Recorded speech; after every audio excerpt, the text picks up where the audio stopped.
The advice from the Solicitor General on the implications of an Indigenous voice to Parliament have been released just in the last half an hour. Let's go live to our Sky News political reporter, Joel Philp. Joel, take us through this document. It's more than 100 pages long. What has the Solicitor General said about the proposed changes to the Constitution and the risks or otherwise?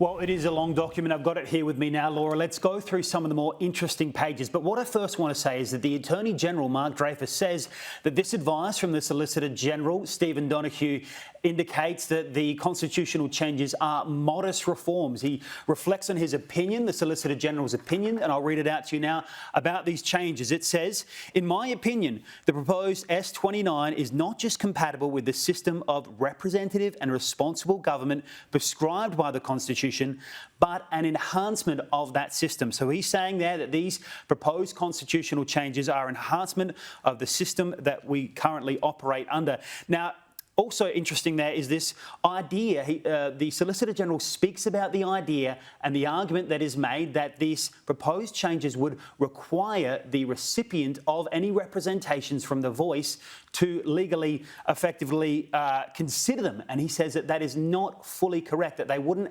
necessarily need to be completely considered. In the part that I'll read out to you now, it says, the fact that many representations made by the voice, whether to the Parliament or to the executive government, will concern matters that are not reviewable in a court.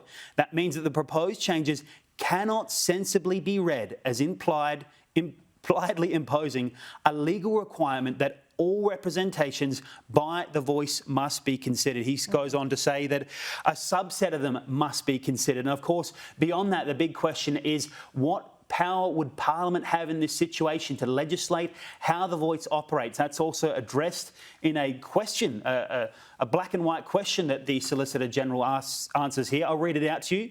Would the power to legislate with respect to matters relating to the Aboriginal and Torres Strait Islander voice in proposed S29 of the Constitution empower the Parliament to specify whether, and if so, how, executive government decision makers are legally required to consider relevant representations of the voice?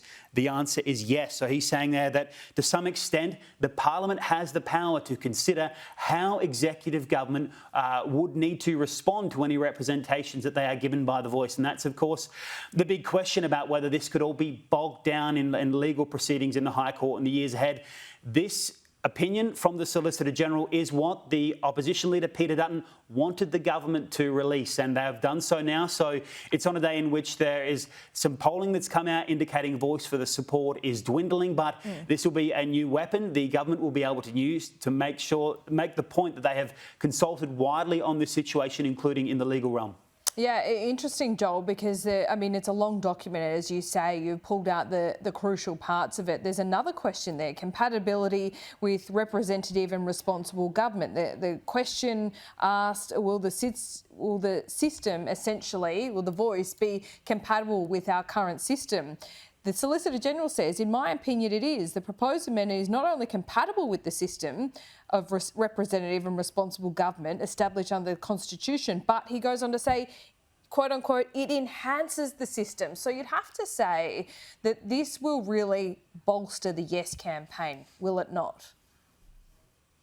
Yeah, well, obviously, it's been a long time coming, this advice. And of course, that polling that we spoke about earlier indicated, and obviously it's a subset of people, that the Liberal Party's push against it was a factor in driving the support dwindling down. So the question now becomes, will this be able to be used by the government in some regards to make it very clear what this proposed amendment is all about and make it clear that Parliament will still play a role in these constitutional changes, that it will help some power to influence how this thing operates if it goes awry, you might say. And obviously, Mark Dreyfus has released this and he's indicating that it is a modest reform in his words.